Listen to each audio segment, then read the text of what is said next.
Hello students, welcome back to online class. Let's continue that lesson number 4, carbon and its compounds. In previous class, we discussed about that oxidation reaction, addition reaction and substitution reactions. And we discussed about the physical and chemical properties of ethanol also.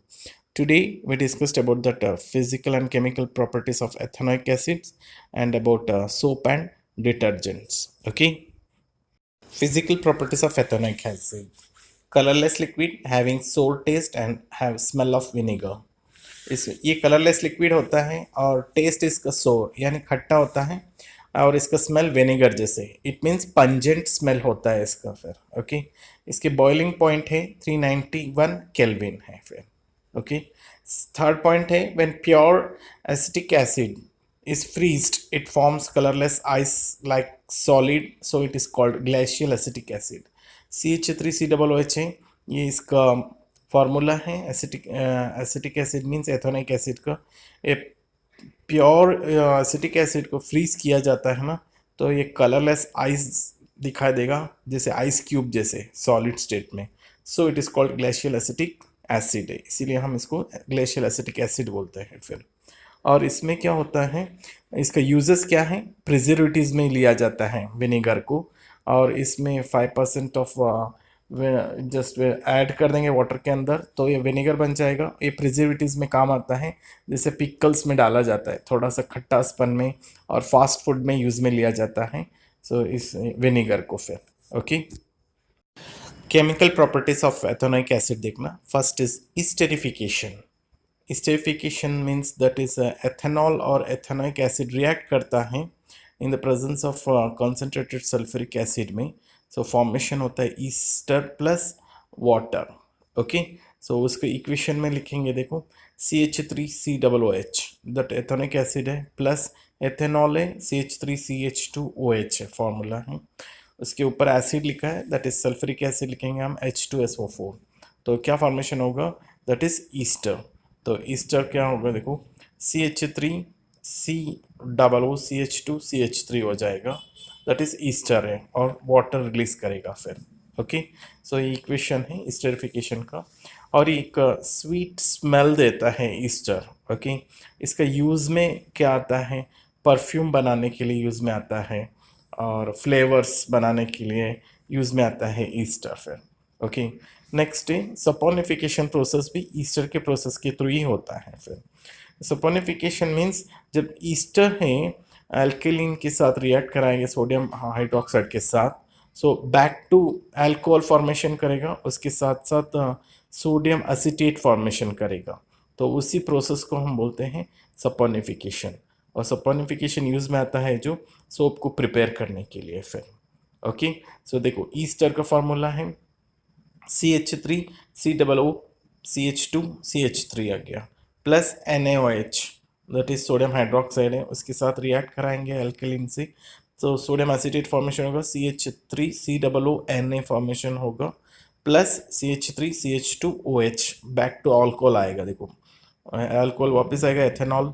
So that is CH3CH2OH आ गया फिर सो इस तरह से जो reaction कराने से Easter को sodium hydroxide से हमें बैक टू अल्कोहल मिलेगा और सोडियम एसीटेट मिलेगा this is called as a saponification और ये सोप प्रिपेयर करने के लिए हेल्प करता है फिर ओके सेकेंड पॉइंट देखना केमिकल रिएक्शन है with base so that is base यानी NaOH है एसिटिक एसिड है CH3COOH यानी एथेनोइक एसिड सो NaOH के साथ रिएक्ट करेंगे बेस के साथ तो क्या फॉर्मेशन होगा product that is CH3COONA that is sodium acetate formation होगा प्लस वाटर रिलीज करेगा फिर ओके सो बेस के साथ रिएक्ट करेंगे तो एथेनोइक एसिड को थर्ड रिएक्शन देखना reaction with carbonates and hydrogen carbonates so आपको पता है आपने ऑलरेडी पढ़ चुके हैं कि दैट इज थर्ड चैप्टर में जब एसिड के साथ मेटल कार्बोनेट रिएक्ट करेगा तो प्रोडक्ट क्या फॉर्मेशन होगा salt plus water plus carbon dioxide वही इसमें हो रहा है CH3COOH है ये एक एथेनोइक एसिड है वीक एसिड है plus Na2CO3 that is sodium carbonate है ये फिर उसके साथ रिएक्ट करेंगे तो प्रोडक्ट क्या फॉर्मेशन होगा salt plus water plus carbon dioxide है सो इसमें सॉल्ट कौन सा है दैट इज CH3COONA यानी सोडियम एसीटेट ही फॉर्मेशन होगा plus water plus carbon dioxide. So ये भी इंपॉर्टेंट है। इसके प्रोडक्ट का नाम याद रखना है, सोडियम एसीटेट है, CH3COO Na। सेकेंड है देखना इसमें इक्वेशन, वही एसिड है that is ethanoic acid CH3COOH है, वो सोडियम हाइड्रोजन कार्बोनेट के साथ रिएक्ट करा रहा है that is NaHCO3। So hydrogen carbonate के साथ भी रिएक्ट कराएंगे मेटल ऑक्साइड को, सो मेटल को, तो इसमें फॉर्मेशन होगा salt water and carbon dioxide. तो सॉल्ट वही है CH3COONA, यानी सोडियम एसीटेट फॉर्मेशन होगा सॉल्ट, और रिलीज क्या होगा that is water and carbon dioxide होगा। ये हैं जो chemical properties of that is ethanoic acid. Okay, next topic is soaps and detergents. सबसे पहले देखेंगे सोप के बारे में। सोप इज ए सोडियम और potassium salt of long chain of carboxylic acid. Example C17H35COONA+। एक सोप किससे बना हुआ है, long chain of carboxylic acid का, दैट इज सोडियम और पोटेशियम से बना हुआ है जो फिर। ओके, सो उसमें एग्जाम्पल दिया है C17H35COONA+। सो सेकेंड पॉइंट देखना, soaps are effective only in soft water. देखो सॉफ्ट वाटर का मतलब है जो उसके अंदर सॉल्ट्स प्रेजेंट्स नहीं होता है, तो उसको वाटर के अंदर उसको हम बोलते हैं सॉफ्ट वाटर। तो इस सोप सिर्फ सॉफ्ट वाटर के साथ ही वर्क करेगा, नीट एंड क्लीन क्लोथ्स को करेगा, फिर वॉश करेगा फिर। ओके, थर्ड पॉइंट है देखो, डिटर्जेंट्स आर अमोनियम और sulphonate salt of long chain of carboxylic acid. अब ये डिटर्जेंट्स में आ गए हैं।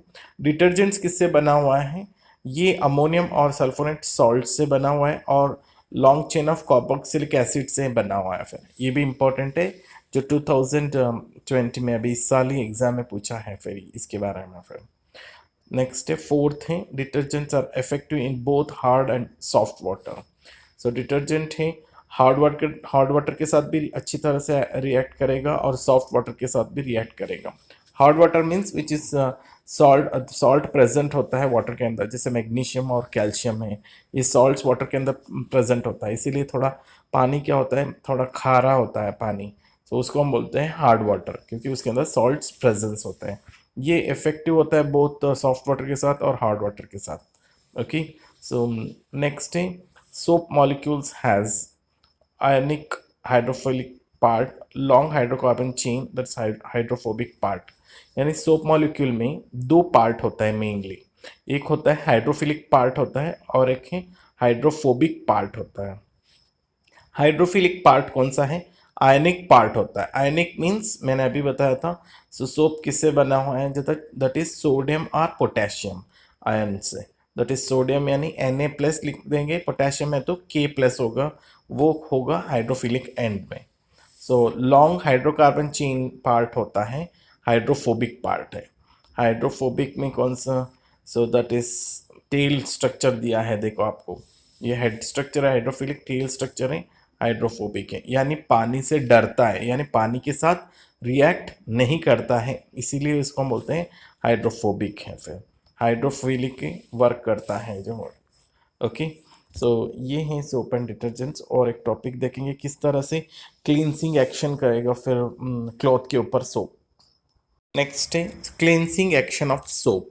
So dirt is oily in nature and hydrophobic end attaches itself with dirt and the ionic end is surrounded with the molecule of water. This result in the formation of a radical structure called micelles. So आप diagram देखना easily समझ में आ जाएगा concept है।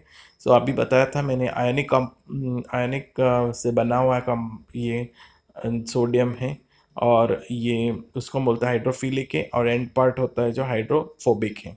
जो बहुत सारे जो नेचर होता है डर्ट ऑयली होता है नेचर में। सो ये हाइड्रोफोबिक रिएक्ट किसके ऊपर कर रहा है, ऑयली डर्ट पेपर, क्योंकि वो वाटर के साथ रिएक्ट नहीं करेगा।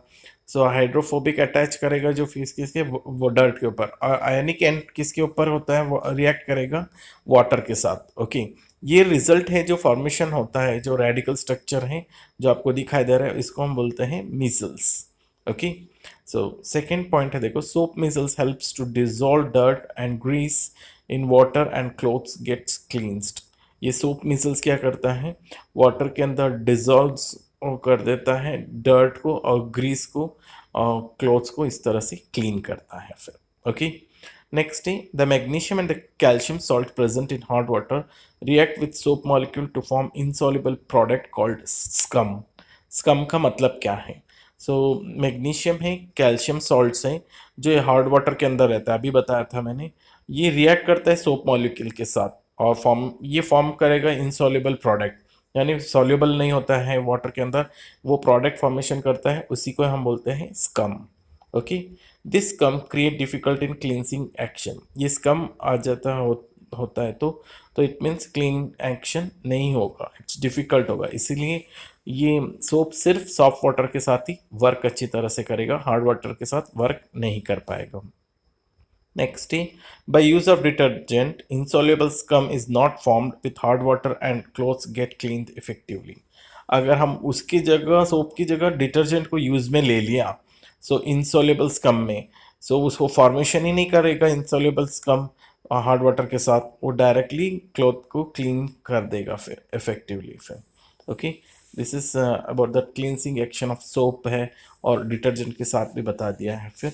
और एक यूजेस ऑफ डिटर्जेंट्स क्या है, एक यूज़ होता है जो शैम्पू बनाने के लिए यूज़ में लिया जाता है, और that is cleansing agents of domestic purpose. So domestic purpose के लिए क्लीन यूज़ करने के लिए लिया जाता है जो डिटर्जेंट्स, बहुत टाइप डिटर्जेंट्स बनाने के लिए फिर। Okay, so this is that end of the chapter. So you do notes and then write the question answers also। Okay, take care yourself।